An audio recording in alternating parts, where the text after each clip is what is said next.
that I can. But sometimes I come out as being nothing. I pray to God that he make me a better man.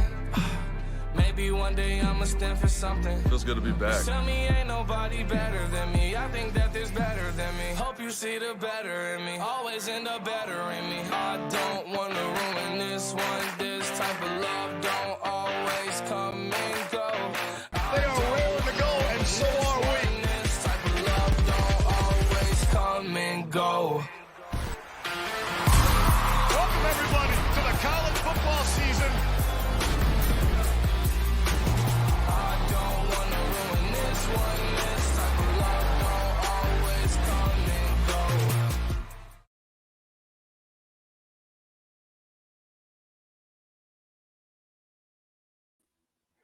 What is up, everybody? Welcome back to the Triple Play Fantasy Network YouTube channel. And on today's episode, we're just continuing our series of Devy breakdown. So my last episode, we saw Alabama. I went through Devy targets, C2C targets, those type of groups, and for fantasy leagues and Devy leagues. And then I am going over our Oklahoma Sooners today and the Devy breakdown of them. Hey, Oklahoma is loaded, man. They got good guys at every position: quarterback, running back, wide receivers. Their line is really well. Their tight end is probably better than they've had in the past. Their defense is kind of going to be better. Like, they are probably, for me, the number 2 ranked team in the country right now. I know some people might think that's a hot take, but to me, it's not. They are probably the team to beat this year in terms of, like, everybody they're bringing back. They don't have them as question marks as a lot of other teams. They are a lot of fun to watch, and I'm excited to watch them play this year. And let's take a look at their schedule first and foremost. So first and foremost, if you're looking at the schedule, you know, not a lot of barn burners. I'm looking at Nebraska, though, because Nebraska tried to opt out of that game, so I just want to see what they could do over there. Nebraska's really fallen off.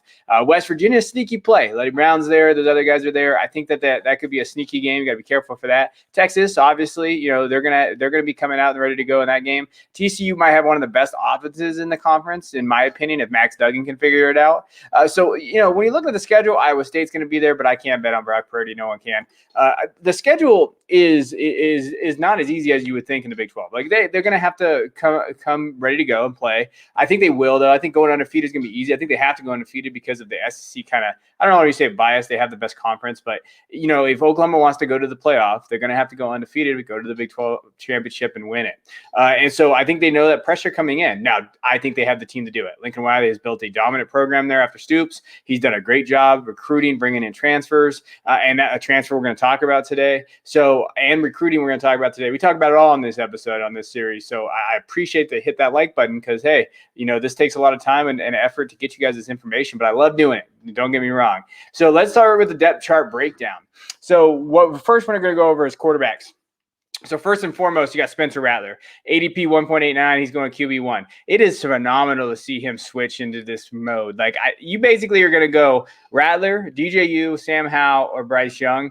More than likely, people are either drafting Howell or Rattler, and I see Rattler starting to go up. You saw his ADP go from like third or fourth quarterback taken in terms of Devy to QB1 now. Like, he is going QB1, and for good reason. We'll talk about that. We'll watch his film.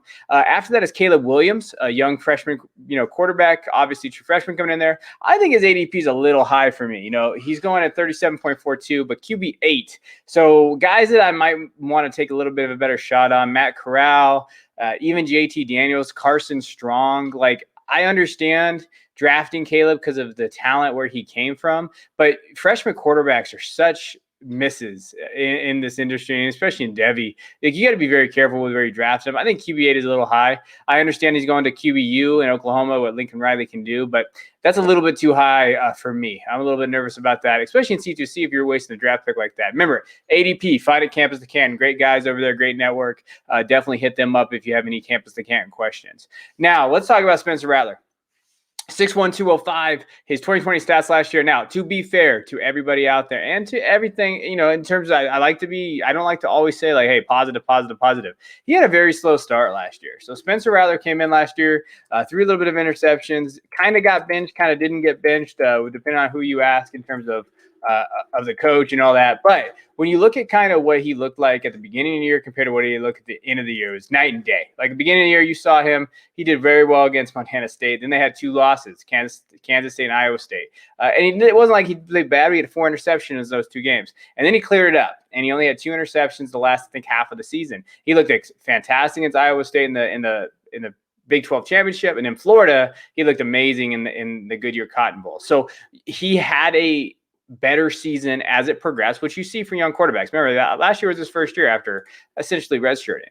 So let's take a look at his stats, or excuse me, his film, what he did, kind of go through it. So the biggest thing that you got to understand about him, when I broke down his tape and I looked at him, right now he's my QB2 of the class. I still think Hal's a little bit ahead of him just for a couple reasons, but I could easily see Rattler moving up. He's got good functional ability inside the pocket. You'll see this here. Okay, he's got good awareness. He can make unconventional throws, and you'll see it here. I think the thing that I love about him the most is his ability to stay on platform even when he gets pressured outside the pocket and deliver the ball. Like that is, and he shows very good mobility and ball placement here. And you'll see it here. He steps up, gets hit, still delivers the ball on a dime. And he's got great pocket presence and poise. Again, he reads the field very well. He uses his eyes very well. And he has the strength to get it to his receivers. And I think that separates him a little bit. Now, he's never going to be a barn burner like running 44, Justin Fields type speed. But he does have the ability to kind of extend plays, which is good. He can hurt you with the run a little bit. So he's got that Konami code a little bit. But I think that his ball placement is key. And his ability to get that ball out of there, quick release. You'll notice it on this play. And keeps his eyes downfield, be able to make this off pocket throw and go there. And that's what I'm talking about with the unconventional throws. And you'll notice this. Here he is, keeps his defender here, finds him, sidearm, money. And so that's kind of where you have to understand that Spencer Rattler is going to really excel at. And so he's got a room to grow. Literally, he was one of the most decorated players in high school football in Arizona. Now he goes to college football, sits behind a year. Now he's in second year in Lincoln Riley's offense. This dude's going to explode. Heisman candidate for sure. Probably one of the top Heisman candidates in the country. I think he's going to do it. Arm strength's there. Everything's there. I think the one thing that I knocked him for, his needs to improve his decision-making and his maturity a little bit. Now, he did improve that decision-making as we went. He can be a little bit of a slinger, though, gunslinger, a little Brett Favre-ish, just throwing things out. So he's got to kind of pull that back a little bit, but not too much because that's part of his game, right? We like to see that about him. But he's got to improve that decision-making, and there's always questions. There's been some questions mark about his maturity. But I think that's just, hey, these are college kids. If someone watched me when I was 19, 20 years old, they'd probably have a lot of questions about my maturity. So I don't necessarily see that right now. I think that he's a very, very fine prospect. Now, as far as Devy and C2C, grab him. I mean, if he's there, he's available. If he drops, you got to get him the first four picks. That's going to happen. If he goes past one, I'm trying to move up to get him. Now, let's look at the running back crew because it took a little bit of a hit with Seth McGowan. I know he's in a transfer portal. I don't think he's going to transfer. He got in some legal trouble. So they got Tennessee transfer Eric Gray, who we'll talk about. His ADP right now is 27.5-ish. Running back 11. He's essentially like it says running back 11, 27.5, but he's really going that second round. So he's part of that second round tier of running backs. And so I think it's perfect ADP, to be honest with you, in terms of where he's going. I have a hard time with him, and we'll talk about his tape here in a second. But he's going around Kendall Milton, DeMonte Treneman, Will Shipley, Kevin Harris, Jace McClellan, Kyron Williams. So he's going in that mindset, and I think that's fair. You can maybe bump him up a little bit, but that's where he's at. Kennedy Brooks is there, but after really Gray, there's really no one else that you want to really grab unless you're in a C2C league and you maybe, hey, Gray will get hurt. Maybe he'll miss some time. Kennedy Brooks is not a bad option going at running back 8 or literally one of the last in that 30 to 40 round range. So if you want to grab him there, you can. But for me, or maybe late 20 round for Kennedy. But Eric Gray for me is the guy that you want to try to own. But let's talk about Gray and let's kind of look at what we see with him because I think with Gray, we'll get into it. So he's 5'10", 205, right? Like he's got the size that you would like to see. I think he's a little highly touted than when he came out of high school. He went to a terrible program at Tennessee that's really struggled. So I can't use that against him too much. I'm trying to focus on a player, right? So last year we saw him have 157 attempts, 772 yards and 4 touchdowns. He also had 30 catches, 254 yards and 2 touchdowns. He's very good in the receiving game. Like he can do that pretty well. He's got pretty soft hands, pretty good route runner, not just outs and flat passes. So I do like that about Gray's game. Now, if we're watching him here in Tennessee, again, they have really terrible offensive line, quarterback play. His ability to make cuts, as you see there, one cut and go, is definitely really good. Again, he's an all-purpose back. So he has short area quickness and burst. You'll see that here. I mean, he's got some short area quickness and burst, and he can make the first guy miss. He's elusive inside the tackles, and you'll see it here. He's able to basically – and he played in SEC. This is a 2-year start at SEC. He played really well as a freshman. And you'll notice here, he has that elusiveness, and he does have some sneaky speed. I think that he's going to see a ton of production in Oklahoma. And you'll see it here too, catching the ball out of the backfield, his ability to kind of extend plays, score touchdowns. He's going to dominate in Oklahoma. So the one thing that I laugh about is like they're going to put up points. I believe that this is one of the best running backs that Lincoln Riley probably had at Oklahoma. So you're going to see him basically go off. I think the question marks I have is two. Lacks a top end speed, so you're not going to see that breakaway speed that you usually see. And that's one of the things besides vision that I really want to see from my running backs. He's got the size, but he doesn't have that breakaway speed. He lacks that top end speed. Does that limit his upside to you? So if you're looking at a Devy perspective running back, can he be a top 3 running back of this class? Right now, I have him ranked as my 4th rated running back, but he's 3rd or 4th right now in a pretty, not a down class, but not an amazing top heavy class, right? Like it has Hall and Spiller. They're neck and neck. And after that, it gets really muddled. Can Gray step into that? Sure. But will he ever be a dominant player in the NFL? I think that's where I have question marks in terms of like what he's going to be able to do at the next level, but he certainly can take that next step this year because he played for a terrible Tennessee team. I just don't know about that top end speed. I just don't know if someone gets that. I know I can't get it. I'm old and I don't have it. So he's definitely faster than me, but will he be able to do that in the NFL? I don't know. That's the biggest question mark I have. But as far as his ADP goes, it's not a reach right now. It's not. And so if you're falling in that mid-tier category, I don't mind taking a shot on him with his upside. Now, let's take a look at wide receivers. This wide receiver room is very talented. So you have Marvin Mims. He came on last year as a true freshman. You know, he's going as wide receiver 8 right now. And again, that might be for some people a little too high in terms of like where they want to grab him. But you know what? I think that's fair. He's going around Jermaine Burton, Chris Olave, Drake London, Justin Ross, Quentin Johnson. I think that's fair for Marvin, especially what he had. It's early breakout age, kind of looked the part, looks like he's going to be one of the options there. Now, the reason why he did have a good year last year, Jaden Hasselwood tore his MCL, ACL, excuse me, over the summer. So he wasn't really there. Now, Hasselwood has an ADP of 64.81, wide receiver 24. He's actually a guy that I'm going to be targeting. We're going to be talking about him. So we'll go to there. Theo Wease is there. Mario Williams, true freshman coming out. ADP is 101. Wide receiver 35. And after that gets down there, Mike Woods is a recent transfer, Cody Jackson, Brian Darby. But in reality, you're looking at the top 4 guys. And I think Mario Williams is going to get a little bit of play as well. So let's talk about Mims. So what do we like about Mims? So he's 5'11", 177. 2020 stats, he had 37 receptions, 610 yards, and 9 touchdowns. He had a hell of a year, and he was someone that I was very high on coming out. I grabbed him in a lot of C2C leagues late on, and he had a great year in what you're looking for, and he's tied into this Oklahoma offense. You're not having to worry about Mims scoring points and catches and getting long passes going over the top, trying to score. He's going to do these things because he's in one of the best offenses in the country. It's that simple. Sometimes we make football too hard. Like he's in the best offense. He's a great wide receiver. He'd have that. So let's watch what we saw from him last year. First of all, he's a deep threat. Like that's number one. He's a deep threat. He's going to take the top over the defense. He does this against Missouri State, does against everybody. When you watched him last year, he has a verified 40 of a 4.6, but he'll be faster once he gets through college and the weight training. He's got good hands. He has good functional awareness, especially around, being able to catch the ball at its highest point, being able to toe tap. He's got very good skills to be able to find the open field. You'll notice he's open a lot. And a lot of teams, if they ran zone, he was able to find the open field. And that's not a knock to me. That's legitimate football IQ. He can go up and give 50-50 balls. He's very physical for his size. He's got some size. He's got some physicality. He takes some shots and he's able to stand in there and do those type of things. He's a playmaker. He's got a 37-inch vertical, which is insane. They're going to get him the ball in a lot of different ways. I think they're going to utilize him a little bit better. It's not just going to be receiver. It's going to be, hey, athlete. And I think that's what we're going to see this year, especially now that Hasselwood and all these guys are coming back. They won't have to rely on him solely for that receiving ability. So now we're going to be able to see some other things that he brings to the table out there. He played in one of the best competitions, Texas 5A in high school. He came from that. He's got a vertical. He's got a screen game. He's not afraid to go up in traffic. Like, there's a lot of things to like about him. Now, he's got to gain some more mass probably.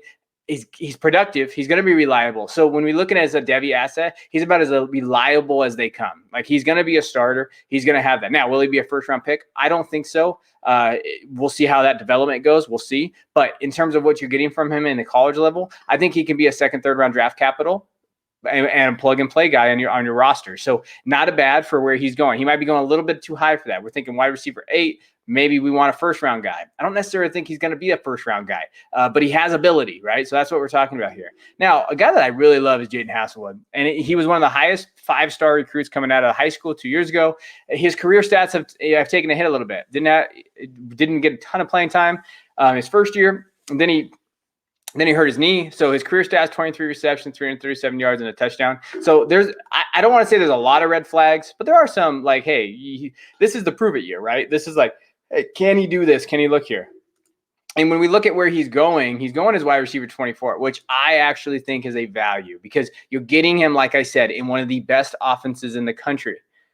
He's going to produce numbers next year as long as he stays healthy. He's an athletic freak. So let's take a look at what he does, especially on the football field. First of all, red zone, like I said, athletic freak, ability to go up and get the ball. He's got his size. I mean, hey, he's got the size and he's got the ability to kind of make those 50-50 catches. That's what you like to see from him. He's probably, like I said, he's probably the 205 range. That's what I really like about him. He's a very good route runner, and he's a mismatch machine. Like, if you have a smaller DB against him, he's going to go up and make that catch.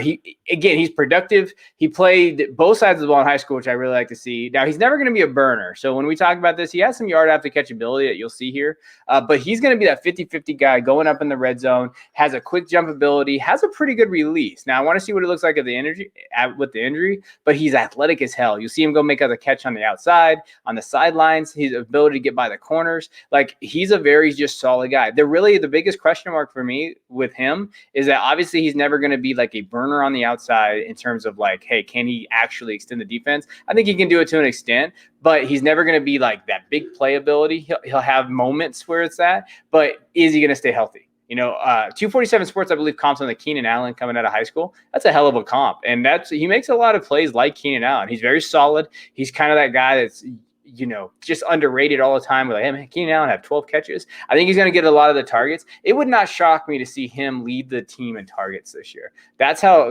much I love Hasselwood, how much I think that he will have a great year. And again, these are the guys you want to get. Like, these are the guys, hey, he injured himself. He's dropping down. Everybody's going to fall in love with the freshman.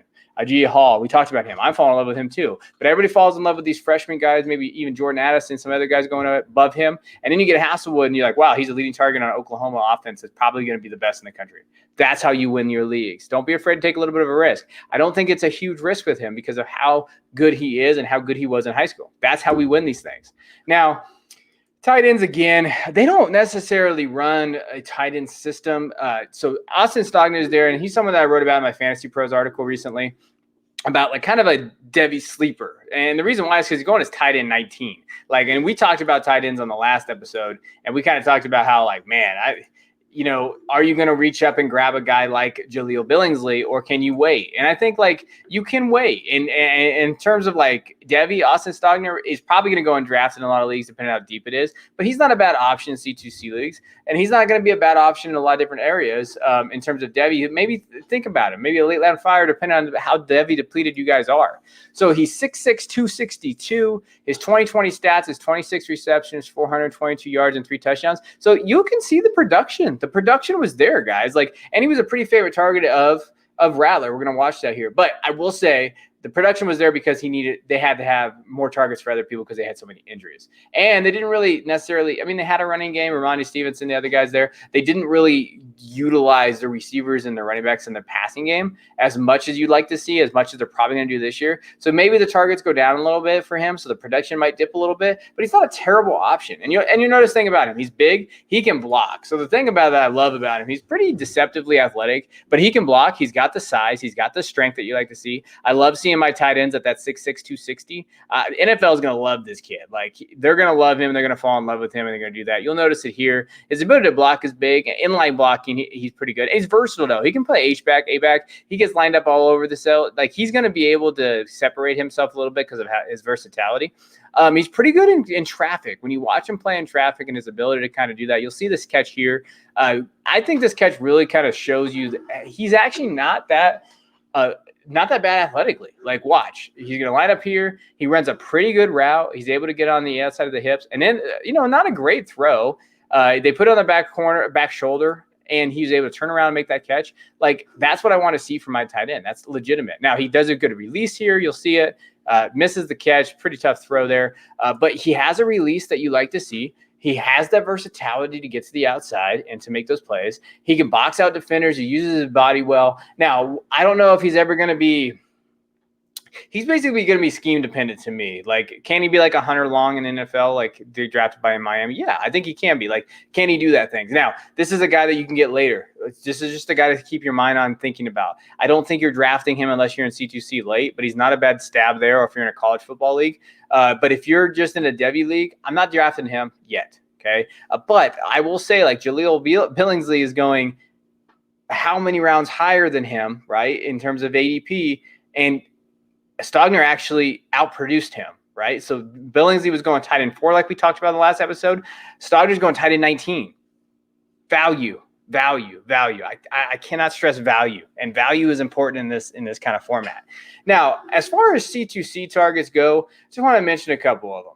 Mario Williams is going to be a very good prospect, and we'll see how he does. I think he can get some playing time in this room. So he's not a bad where he's going as wide receiver 35. He's not a bad commitment there. And then Theo Wease is another guy that I think is a very good target for C2C. Again, when we're talking about C2C, we're looking at that production. And the thing is, with Mario and Theo and these guys, these receivers that are there, again, they're on one of the best offenses in the country. Like, these are how you grab these guys late, and then you win your leagues because you can plug and play, especially in the depth format. If one of those receivers goes down, now their target's going to go up even more. So especially where they're at, like I said, Mario Williams is ADP's 101, wide receiver 35, and Theo Wease is right in front of him, 100, wide receiver 34. Like, those are guys that you go grab. You say, okay, let's grab these guys, and let's hope if we need to, we can plug and play. Now, as far as Devy goes, I don't know. Mario could be a guy that you risk. I don't like drafting my receivers, true freshman receivers, that high unless they have a great athletic profile. I think Williams has an okay athletic profile. I'm not ready to bank a Devy pick on him yet, but I will think about it depending on how the draft board goes and how deep the league is. Now, let's talk about my must-draft guy. That's easy. Draft Spencer Rattler. I know, man, I am shocking the world with that pick. Go grab Spencer Rattler if you need to, especially next year's class and that quarterback class. It's going to help your guys' rosters out. Now, as far as the recruiting class, like we always like to end this with the recruiting class. I'm going to show you a highlight video of the recruits that are coming in. The 2022 recruiting class is already shaping up to be pretty legitimate. They're ranked nationally 10th, second in the Big 12, but you're going to see this where they're going to start slowly climbing up. Now, there's 3 hard commits that I really wanted to cover. Luther Burden, right now he's ranked the number 1 wide receiver in the country. Raleek Brown, who's actually the number 4 running back in the country.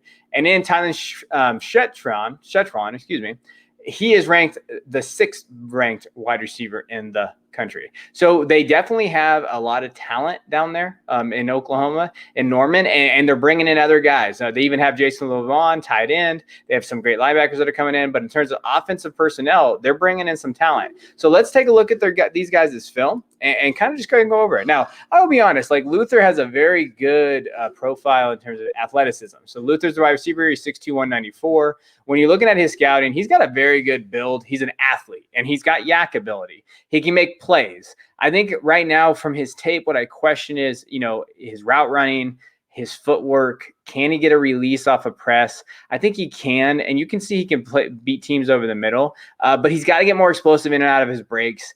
He has good body control, and he's got good speed.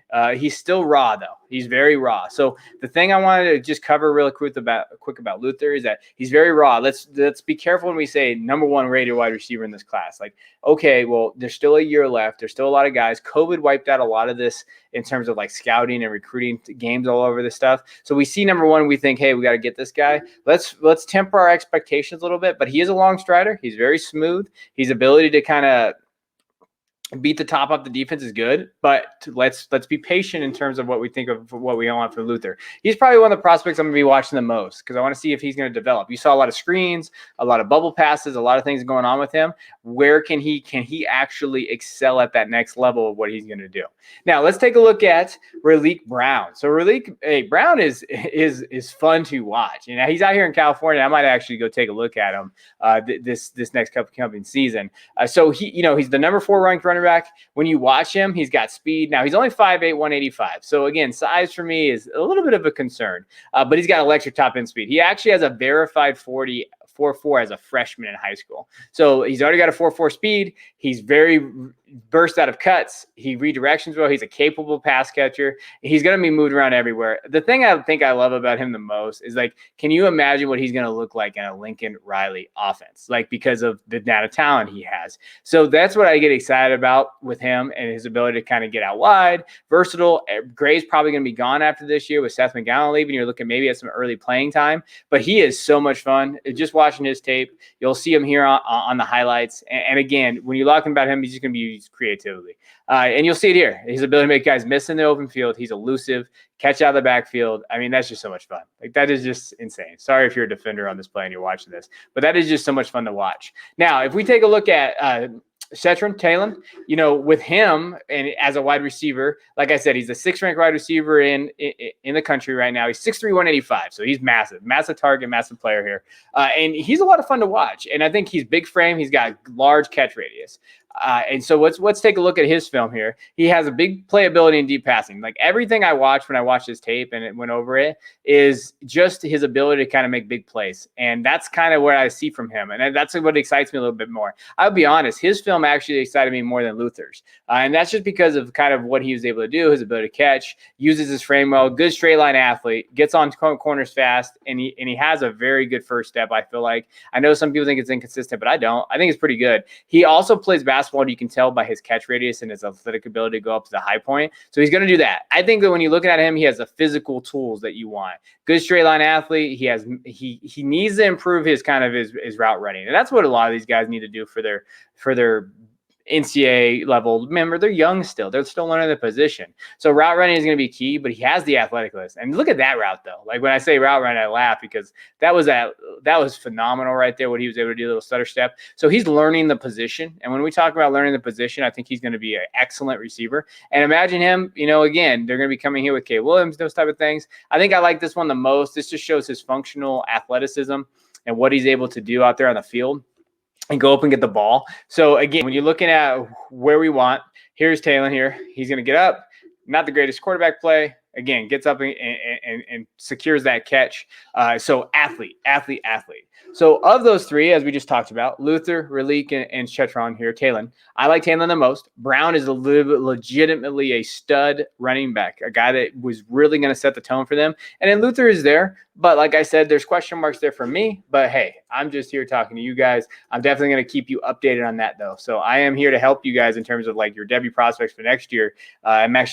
We have a project in the works for you guys. I'm going to be looking at these guys for the next year and dictating it. But I just say question marks there in terms of what he's going to be. So that is your Oklahoma Devy breakdown. So remember, quarterbacks, Spencer Rattler, must grab QB1 right now. Eric Gray, running back 11.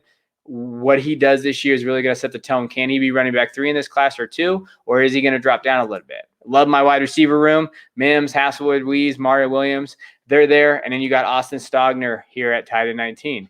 Now, there's a growing theme in this in college football is these wide receivers and NFL. There's so many damn good wide receivers. And I think Oklahoma is challenging that room. Hey, can they be the best wide receiver crew in the country with Spencer Rattler there? I think that they can. I think they have that ability, and I'm excited to watch Oklahoma play this year. So if you like this, please hit that subscribe button, hit that like button. I appreciate you guys. Next episode, we are going to be breaking down Ohio State Buckeyes, and as a Michigan fan, it's going to pain me to talk about how great all those guys are, but I have to do it. So until next time, we'll see you later. Appreciate you guys tuning in.